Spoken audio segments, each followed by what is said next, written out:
Well, I'm going to talk about how to protect critical, sensitive information, intellectual property in an industrial environment. It's a different approach compared with protecting a network. It's just protecting files, CAD, documents, etc., which contains sensitive information. And well, how can we protect that information across the supply chain? Okay.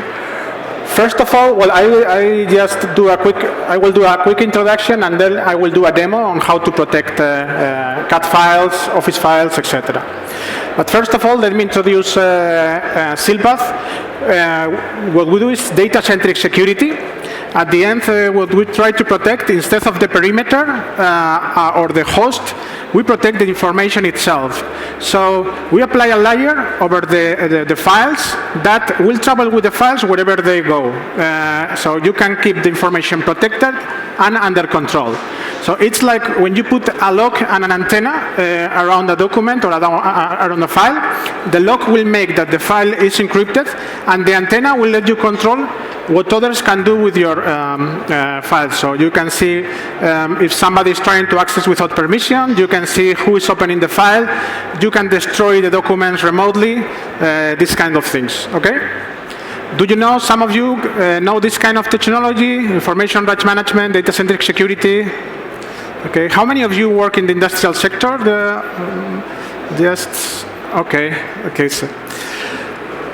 Okay, so the problem that we are trying to mitigate is the data leaks problem. You can see in the news every day a lot of, not only in the industrial sector, but also in financial services, any kind of company, that at the end, there are a lot of ways of getting a breach.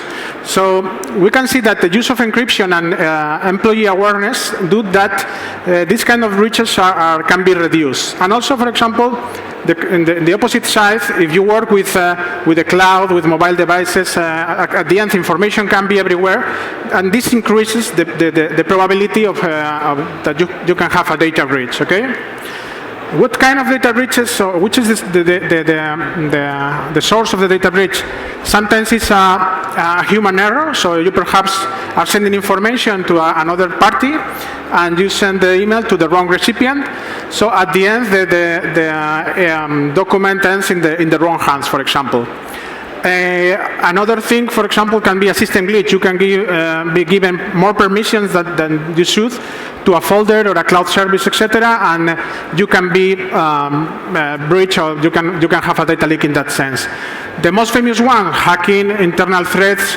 That's the ones that appear every day in the news. But apart from an external attacker, it's important that to tell that some data breaches happen because of you have perhaps an ex-employee that goes out to another competitor or other company, or even if you work in the supply chain, you don't work alone as a company. You work with a lot of contractors, suppliers, etc. So, okay, you can protect your networks, but your information can be there in the supplier, and you don't know if an employee of the supplier is going to their parties, etc., and can bring with him or with her the information, okay? So the kind of information that is leaked is mainly documents, files, emails, and also database dumps. In Sealpath, we protect documents and emails, not the databases, for example. Talking more in more detail about the industrial sector, we can see that this is a sector, manufacturing, that is a driver of innovation. There is a lot of patents, a lot of innovation in the processes and how you do the things.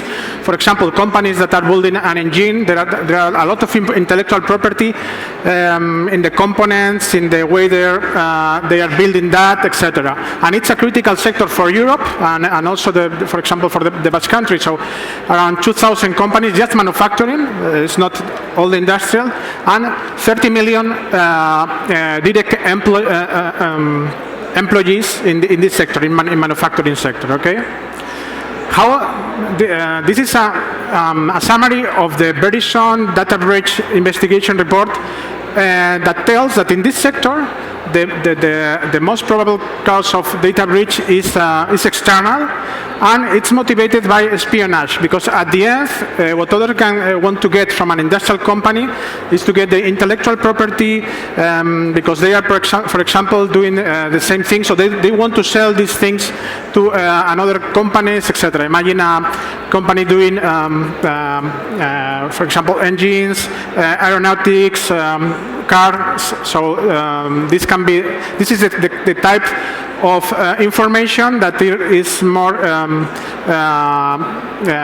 probable of having a breach. Okay. Which are the difficulties of protecting this kind of information in the industrial sector, in the supply chain? As I have said at the beginning, there is a mix. You are not alone in the company. You can protect your company with firewalls, etc. But you have to see that the information can be in your suppliers. So they can be working with your CAD files, with your guides, etc. And there is a lack of visibility on that. You don't know. You can be monitoring what your employees do, but it's difficult to monitor what other parties in the supply chain are doing with your information. Okay. Also, there is a lot of competition. We can see, even here, for example, you know that some person goes to another company, industrial, that could be a competitor or it's a competitor. So this happens every day in this sector. And also, of course, the things that appear, well, the news that appear in the TV, in the newspaper, there are persistent attacks to get intellectual property, to get the sensitive information of the companies, and this is also a risk. Which kinds of information can we find here? So we see, for example, CAD files, not only office files with guides or PDF, etc. There is a lot of intellectual property in the components, in the designs, in the drawings, etc. There are multiple vendors here. Not only, for example, it's not a standard like PDF or Microsoft, for example, Office. We can see here SolidWorks, PTC, AutoCAD, these kind of things. And there are a lot of collaboration tools, because you can be sharing the information with your PLM, Product Lifecycle Management. You can be sharing the information in the cloud, in SharePoint. So the information, these kind of files are moving in different ways between the company and the suppliers, for example. Okay. So let's see what happens when we send a file to other companies. We send information to the intended recipients, but once they have the information, we don't know what is happening with that. So they can be saving the information, copying them, sending to other parties, etc. And this problem is even huge when you collaborate with mobile devices, with cloud services, etc., because information can be everywhere. It's very difficult for IT departments to keep control of this information once it's out of the perimeter of the network. It's very difficult to control that. So what we see is that we are moving to what we call the perimeterless company or enterprise. At the end, you can have a lot of firewalls. You can put protection in your host, in your file servers, in your document management system. But the reality is that information can be everywhere. So we think that the real perimeter of the company is where your information is, not just the frontier to the internet. Okay. So which challenge we see, for example, with this point of view in the security teams in the companies? We see that they need to protect information, but not only when that it's inside the information that is inside of the network, but information that they have the ownership, but can be everywhere. So how can I protect my files when I have shared them to other parties everywhere? Okay. How can I have visibility of who is opening my files? If somebody is trying to access without permissions to the files, who is opening the data? Okay. How can I control, for example, that I send you a file, but I want you to only view the file, but I don't want you to print the file, to save the file, to copy and paste, etc. How can you control this kind of permissions? And how can I have a quick reaction? And for example, if if I know that I'm stopping my relationship with you or with a partner, how can I do that if I have shared 25,000 documents or files or information with you, how can I stop you to access any more to the files, even if you have the files in your network and in your computers, etc. Okay? And one of the most important ones, how can we do this in a way that it's easy to use for the end user? So at the end, security puts sometimes the things more complex for the end users, etc. So they are used to use their Office suites, their AutoCAD, their tools, the regular tools, the regular cloud applications. So it's very important not changing too much the way they work, okay, to be successful here. Okay, how other tools approach or try to approach the problem of accessing or to the intellectual property or controlling intellectual property? Okay, we have been commenting before, perimeter solutions. At the end, what they try to prevent is the access to the network. So, okay, if you don't want attackers to enter inside, it's okay, but what happens if you send information outside? You need to control that, and with this kind of solution, you cannot, okay? Encryption. Okay, you can protect information. You can send it, for example, public key, PGP, etc. But the problem of this is that once you have sent this information outside of the network and it's unencrypted, the user can do anything he wants with the information. So he can copy, he can print, he can save in a USB device, and it's not under control. Okay. I don't know if you know data leak prevention tools. Data leak prevention tool is like a police that puts outside of in the perimeter of the network also, and monitor the things that you are trying to send outside. So it scans the contents of the files, and if you detect that there are sensitive information, confidential information, that, for example, there is a kind of pattern or a credit card number or something like that, you stop that these kind of files can be sent out of the network. But sometimes you need to share this outside. You need to put the CAD file in a supplier, as I have said before, or in a customer or whatever. And also, cloud access security brokers, CASBs, it's like a DLP for the cloud. So at the end, what they monitor is sensitive information that you have in Box, in Office 365, in this kind of suites, and they monitor that you cannot, for example, download some kind of information. But sometimes, as we have said before, the DLP, you need to download the files, you need to share them. So once it's outside of the control of the CASB or the DLP, you lose the control of over the information. Okay. So, which is the approach of data-centric security? So what we do is we encrypt the data, we protect the CAD files, the Office files, the PDF, we enforce access control, so we can tell, okay, only these people can access to the files, only these groups in the company, only these external users with these permissions. For example, be only an edit, but not copy and paste, not printing. You can prevent data leaks in the sense that in real time, I can click on a button and restrict the access of the people that could before accessing the files, even if the files are in their laptop or in their networks. Okay. And track and audit. I can see when somebody has opened my file. If somebody was trying to access the file without permission, if somebody that has permissions could protect the file, I can see this kind of things, okay?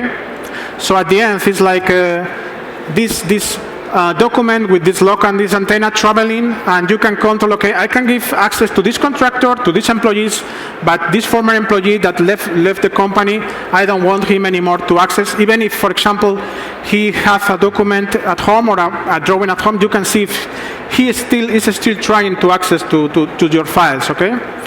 And also you block the access to a partner, or even if you have a breach in the network, if you have your information encrypted in the network, you have another layer of security. It's protected, it's encrypted. They can take out the files, but they are not going to be able to open them. Okay. So the situation is that if you have this information with this lock and this antenna traveling around the world, you can do that only the right recipients or the right persons open the file, and if somebody's trying to access the file without permissions, they will receive an access denied. So this is data center security, this data security that follows your files wherever they travel. Okay, so I'm going to show you more or less how it works, but we are going to see it in a demo, in a quick 5 minutes, 10 minutes demo. But you can protect the files with different ways. You can, for example, tell, okay, all the files that are stored in this file server, in this cloud system, in Office 365, when the user uploads a file there, the file will be protected. And, or even, for example, with the right click over a file, you can protect that. And once you have protected the file, you can move it through email, through the cloud, through other media. You can use your tools, like AutoCAD, like Office, to open them, and you can track what is happening with your file. So you can, for example, when you protect, I will show you this application, you can, for example, tell, okay, this user, I only want him to view and edit permissions, but not copy and paste, etc. I can even put an expiration date and watermarks. I can do that when they open the file. In every page of a PDF, they see the email address cross. So if they take a screenshot or a photo, the screenshot will travel with with their email address. Okay. You can share the information is protected in the origin and travel encrypted in the cloud, etc., and arrives to the recipient. And they can open with the regular tools, with Office, with Adobe, with AutoCAD, etc. So you can prevent accessing your intellectual property integrated with your regular apps. Okay, and again, monitoring the activity to see what is happening. Okay. So, to invite, in a network works integrated with the Active Directory, but if you work with external users, they will receive an invitation where they can register to access to your information, okay? So, let's go to the demo, and I will show you how can we protect CAD. At the end, we have a technology that we call Sealpath Security Sandbox, which is around the application that you use to open the files, and controls, for example, if you are trying to send to the printer a document, if you are trying to do copy and paste. So we put in the user space, controlling what the user is doing with the application and blocking some actions depending on the rights of the user.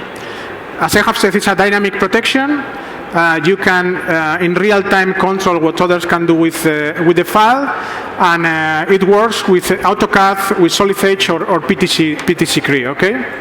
So I'm going to move now to any question until now before going to the demo. Okay.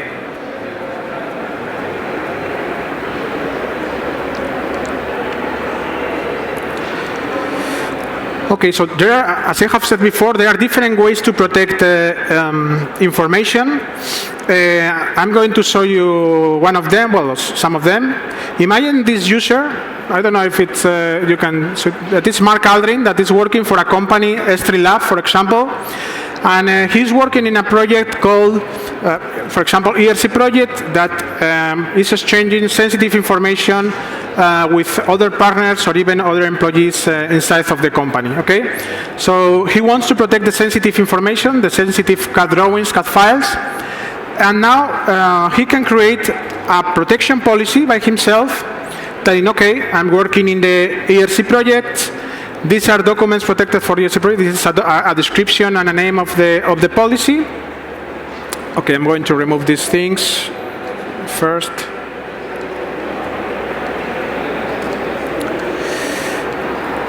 Okay, and now what I'm going to do is, okay, I am here alone in the policy, but I want to give access to this user, Andy Robinson, for example, a teammate from the company, and I'm going to give him view and edit permissions over the file, but not printing or copy and paste. Imagine that I work also with this external partner, William Garrett, from company in the LAM, and I want to give him view-only permissions. No, I don't want he modify the files, can copy the files, etc., or export contents.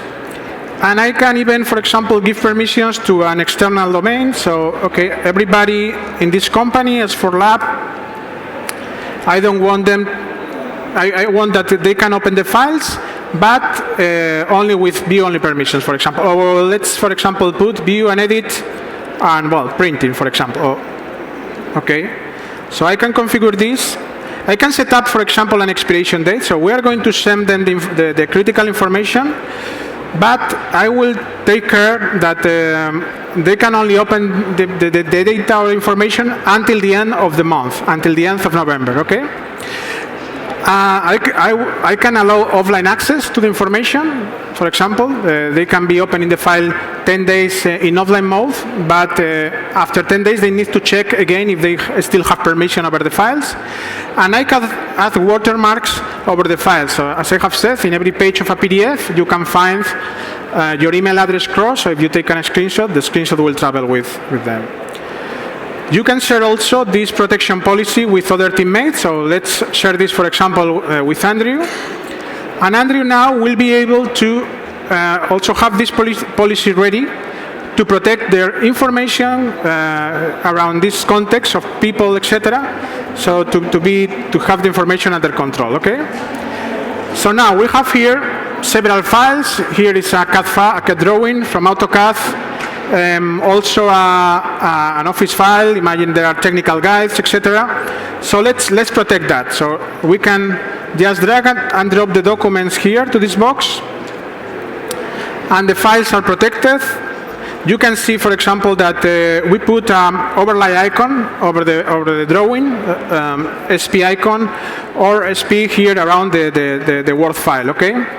So now let's simulate that. Imagine that we have invited an external user, for example, William from other companies. So I'm going to switch here for demo purposes to this user, and let's see what happens when he opens the file, the Word document. Okay. So we open the file in Word. But as he has only view permissions, he cannot do anything, just viewing the file. So he cannot copy, he cannot modify the file, etc. You can see that he can view, but he cannot do any other thing, okay? Let's open a CAD drawing, okay? So we have here AutoCAD. So let's double click on the file. Now the security sandbox technology is appearing, well, the resolution. And now you can see in this bar that this user has only view permissions. So we are opening the file with AutoCAD. Okay. Imagine that, well, this is a two dimensions drawing. And for example, if I try to, don't know, let's print it. If I try to print, I can see that there are no printers here, so I cannot do anything with that. It's controlled, so you cannot protect the file. Okay. There is also a possibility, for example, to export to let's see, a file, for example, this one. But the thing is that the exported file will have 0 kilobytes, so you cannot do anything with it. Okay. So it's protected. So, well, you can export it, but as you can see here, the file is 0 bytes, so you cannot do anything with that file. You can only view, but you cannot modify it, you can export it, you cannot print it, etc. Okay, so now let's close out AutoCAD. And now let's simulate that you log in with Becker, another people, for example, another user in the same company. So let's try to simulate that she tries to open a protected file. So let's see what happened with the Office file. So she cannot open it. She doesn't have the right permissions. And the same with AutoCAD. So she, for example, has access to a folder, but it's telling you that you cannot access the file because you don't have the right permissions, okay? And now let's come back to the user that protected information, which is Mark. And let's see what happened with my file. So I'm going to drag and drop here the CAD file. So I can see that the file was protected today with this policy. I have all the permissions. I can unprotect the file. I can lock the file. So imagine that I have sent 25 copies to other people. I can block for everybody the file. I can modify the permission, so I can tell, okay, now I don't want William access anymore to my file. So I can block the file for William, and William won't be able to access anymore. I can see the tracking. I know that William has already opened the file. Here I can see all the details over when he opened the file, etc., some stats. And in warnings, I can see that Anne was trying to access the file, but she couldn't because she didn't have the right permissions, okay? So now, well, I have also here my information about all the documents that I have protected, the access of other people to the protected documents, and the warnings over the protected documents. So here I can see, okay, what happened with this file? Somebody tried to access, but she couldn't. And now, for example, remember that we have removed from the policy William, okay? So it's not anymore in the policy. If we try to log with William again, to log in, and I try to open again the file, it's telling me that she cannot open the drawing, okay? So I can move this file, I can copy whatever I want, I can send it through the cloud, I can do, but I have this information under my control wherever it goes, okay? Of course, there is also a web console where the admin can see what is happening with the sensitive information around the globe. You can, for example, restrict access by IP, by policy, etc. You can see what happened, not only with one file, the one that I have protected, but also with any file in the company. So I can click here and see what happened if somebody tried to access. I can block the files, etc. And I can control everything about the sensitive information, no matter where it goes, okay? And okay, apart from this tool that you can control this directly, the protection, the tracking, there are another ways, more easier from the end user, so you can protect a kind of folder. So you can set up a rule, for example, sorry, let's move to the protector.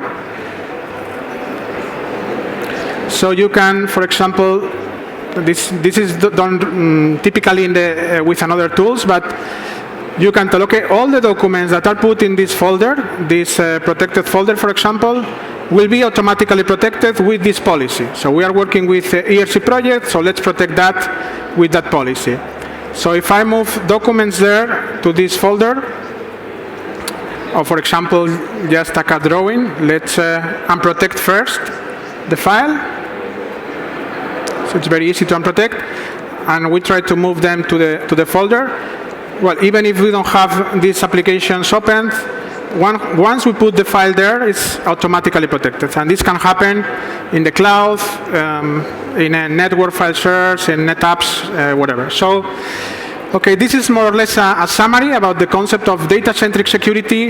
It's another concept in cybersecurity, or how to protect the information for the industrial sector, but not the network, not the machines, really something that has a lot of value for the company, the intellectual property, etc. So with this kind of technology, you can have control of this wherever it travels. So